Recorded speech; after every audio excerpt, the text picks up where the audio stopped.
I think, I mean, Dubai, if I say, I will say that it is one of the dream places for interior designers and architects. And I tell you why. There is 3 aspects for it.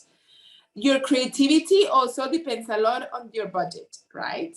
When you have a very good budget, you can be very creative because there is no limit. So I think that Dubai, I mean, as you see around you, your skyline, imagine the industry of architects, for example, here.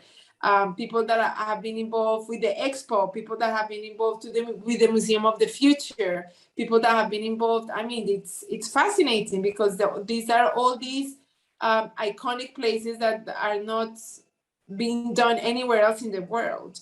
So in terms of how is interior design, I mean, interior design specifically, yes, it's competitive. Yes, I think that you have various players.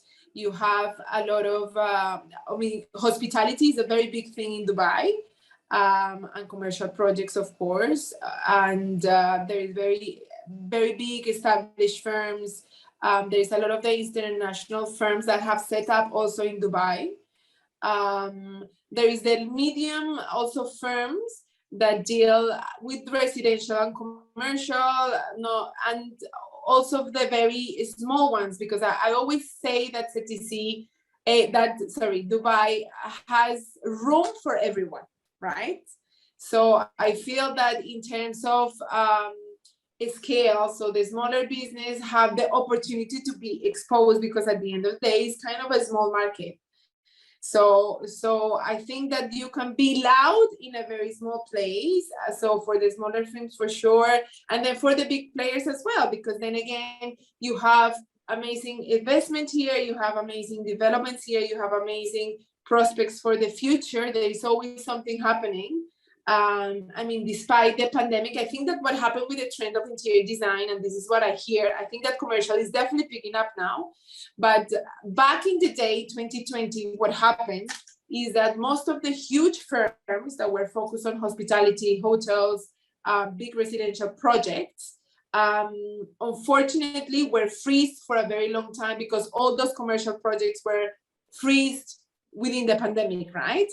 And then what happened with interior design is that the small firms or the medium firms that focus in not very big projects and they didn't have a very big overhead, they kind of sustained, right?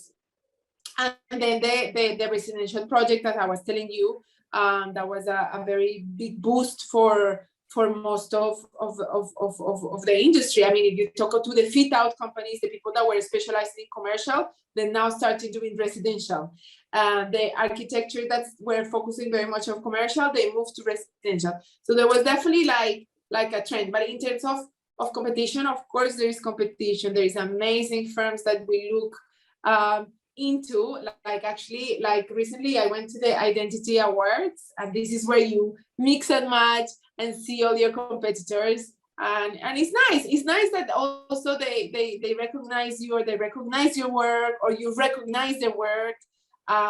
So yeah, I think I always say that competition is so healthy and is very good for your own kind of status, right? So when you compare yourself, or when you see yourself, how you perceive yourself amongst others, right? So yeah,